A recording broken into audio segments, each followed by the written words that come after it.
Friday motivation. Stop waiting to feel ready.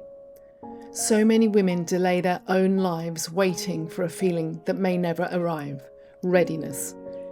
It becomes the invisible line they tell themselves they must cross before they're allowed to begin, before they're allowed to commit, before they're allowed to trust themselves. It sounds reasonable on the surface, responsible even, but underneath it is fear. Not because you're weak, but because you care. They tell themselves, when I feel more confident, I'll start.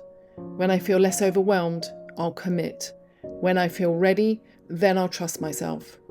And so life gets postponed. Not dramatically, not consciously, but quietly, through hesitation, delay, and endless preparation. The truth is, readiness isn't a prerequisite, it's a result. Confidence doesn't come before action. It comes from surviving action. It comes from discovering again and again that you didn't fall apart, that you could adapt, that you could recover, that you could keep going even when things felt uncertain. Every woman you admire, every woman who feels grounded, capable, and self-assured once stood exactly where you are now, not knowing, not certain, not confident. They stood at the edge of decisions with the same doubts, the same questions, the same fear of getting it wrong. Unsure, hesitant, afraid of making the wrong choice. What separates them isn't confidence, it's willingness.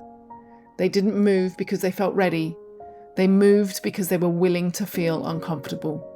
They were willing to let go of guarantees, willing to feel awkward, uncertain, and exposed, willing to learn in real time instead of waiting for perfect clarity.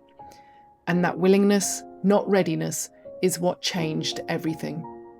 Because waiting for certainty feels safe, it feels controlled, it feels like protection, but it also quietly keeps you stuck. Stuck in planning instead of living, stuck in thinking instead of doing, stuck in potential instead of experience. Growth asks something different of you. It asks you to stop waiting for certainty and start building trust through action. Not the question, am I ready? But the question, am I willing to begin without certainty? Am I willing to take the next honest step, even if I don't see the full path yet? Because here's the part most women were never taught. You don't need confidence to start. You need courage to move with uncertainty. And courage doesn't feel good in the beginning. It feels vulnerable. It feels shaky. It feels like standing on unfamiliar ground.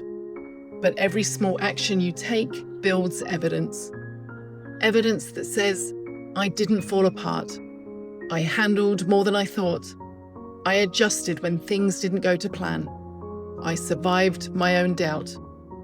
That evidence accumulates, and over time it becomes confidence. Not the loud, performative kind, but the quiet kind that lives in your body. The kind that says, I trust myself to figure things out. I don't need guarantees to move forward. I can meet myself where I am. So if you're hovering right now, if you're standing at the edge of a decision, if part of you is waiting to feel braver, clearer, more certain, let this be your permission. You don't need to feel ready. You don't need to have it all mapped out. You don't need to eliminate doubt. You just need to be willing. Willing to begin imperfectly. Willing to take one step without knowing the next 10. Willing to trust that clarity comes from movement, not before it. The rest will meet you as you move. It always does.